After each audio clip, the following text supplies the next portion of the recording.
Hello dear student, आज की online class में आप सभी का स्वागत है।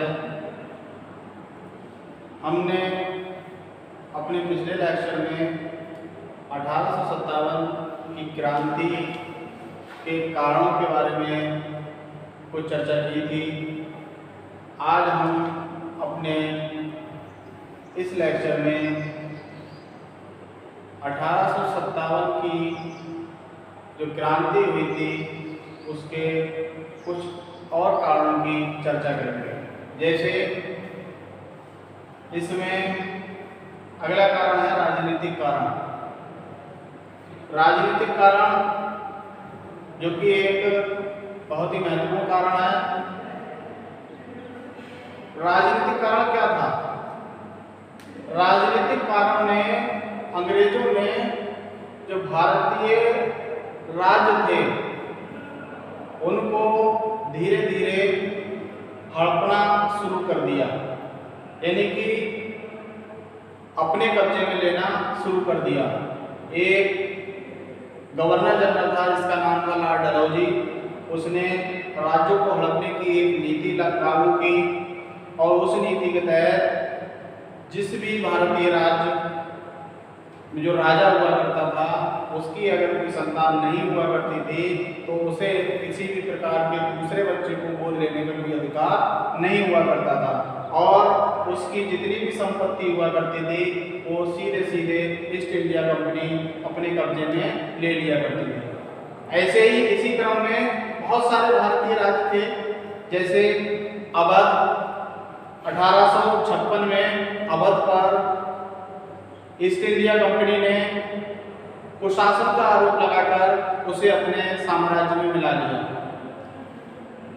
जबकि दिल्ली की तरह दिल्ली के बाद दिल्ली में भी एक बहुत बड़ी मात्रा में सैनिकों की भर्ती हुआ करती थी दिल्ली से।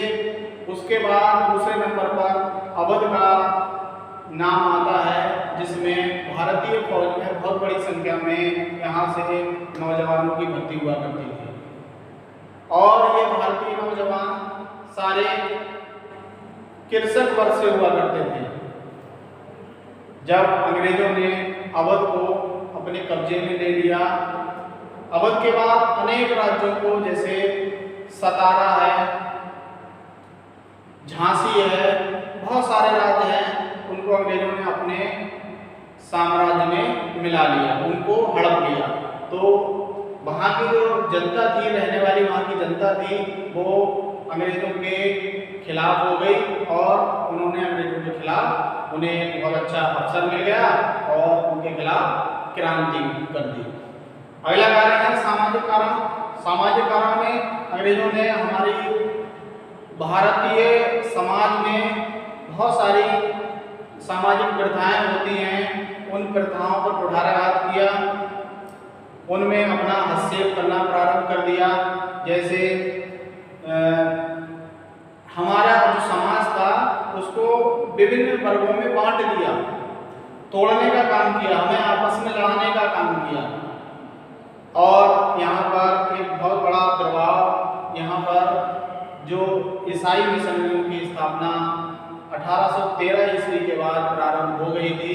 इससे क्या हुआ, यहाँ पर जो ईसाई मिशनरियाँ थी वो ईसाई एजुकेशन को फैलाने का काम कर रही थी। तो इससे क्या हुआ, हमारी जो सामाजिक रीति रिवाज थे, सामाजिक परंपराएं थी, उनको बहुत बड़ा आघात पहुंचा और हमारे देश के जो नागरिक थे उन्होंने इस सब को अपने खिलाफ समझा और पाश्चात्य शिक्षा को ये अपने आप में बहुत अच्छा समझा करते थे और हमारी जो भारतीय सभ्यता थी और जो संस्कृति थी और जो हमारी सामाजिक प्रथाएं थी उनको अंग्रेज हेय दृष्टि से देखा करते थे। तो यही सब कारण थे जिसकी वजह से क्रांति को बल मिला। आगे कारण है हमारा तात्कालिक कारण, जिससे क्रांति का प्रारंभ हुआ, जिसे हम कह सकते हैं तात्कालिक कारण में अंग्रेजों ने भारतीय सेना में कुछ विशेष राइफलों का निर्माण कराया और उस राइफलों में चलाने के लिए विशेष प्रकार के कारतूस बनाए जाते थे और उस कारतूस के ऊपर जो खोल लगा हुआ करता था उन पर गाय और सूअर की चर्बी लगी हुई हुआ करती थी। इस तरीके की बातें धीरे धीरे हमारे भारतीय सैनिकों में फैली। उसमें कुछ हमारे मुस्लिम भी थे और हमारे हिंदू सिख ईसाई सभी धर्मों के मानने वाले लोग थे हमारे भारत के सैनिक, जिनसे उनकी अब वो जो कारतूस जो था वो मुंह से पहले खोलना पड़ता था, उसके बाद राइफल में डाला जाता था। तो इससे क्या हुआ, हमारे देश के जो सैनिक थे उनकी धार्मिक भावना को ठेस पहुंची और उन्होंने इस प्रकार के कारतूसों का और इस प्रकार की राइफलों का प्रयोग करने से मना कर दिया। जब उन्होंने मना कर दिया तो अंग्रेजों ने उनको तरह तरीके से दंडित किया। तो ये भी एक कारण था 1857 की क्रांति को भड़काने का।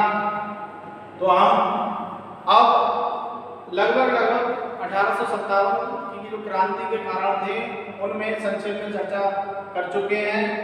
अब हमें अपने अगले वीडियो में 1857 की क्रांति विफल क्यों हुई, सफल क्यों नहीं हुई, इस पर चर्चा करनी है। तब तक के लिए आप सभी का बहुत बहुत धन्यवाद।